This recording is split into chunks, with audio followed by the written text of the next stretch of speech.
கவலைப்படாதீங்க, தைரியமா இருங்க. உங்களுக்கான பாதுகாப்பு பக்காவா இருக்கும். இப்படி இருக்கும்போது அடுத்ததும் நாங்க தான் அப்படின்னு சிஎம் சார் சொல்லுவாங்க. அதெல்லாம் நடக்கவே நடக்காது. 2வது முறை வந்ததெல்லாம் சரித்திரமே கிடையாது. இந்த சைனால கிரேட் வால் ஆஃப் சைனா கேள்விப்பட்டிருப்பீங்க. அதோடைய நீளத்தை விட பெரிய டாஸ்க் இது.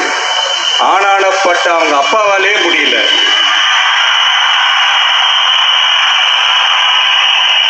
நான் முன்னாடியே சொன்ன மாதிரி உரிய இடத்துக்கு போய் சம்பந்தப்பட்டவங்களோட பேசி அதுக்கான சொல்யூஷன் என்னன்னு தெரிஞ்சுக்கிட்டு அதை எக்ஸிக்யூட் பண்றது தான் ஒரு தெளிவான அரசியல். சும்மா ஆறுதல் சொல்றதெல்லாம் தெளிவான அரசியல்லாம் கிடையாது.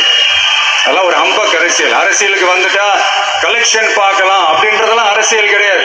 உண்மையிலே மக்களுக்கான அந்த உழைப்பு இருக்கணும். அதனாலதான் நாம் அரசியலுக்கு வந்திருக்கிறோம். இது எதிரிகளுக்கு நல்லாவே தெரியும். அதனாலதான் நம்மளை சுத்தி அத்தனை சதிகள். அதுல முக்கியமான சதி என்ன தெரியுமா? இத பாரு, ஒண்ணு நீ இல்லனா நான் இல்லனா நீ.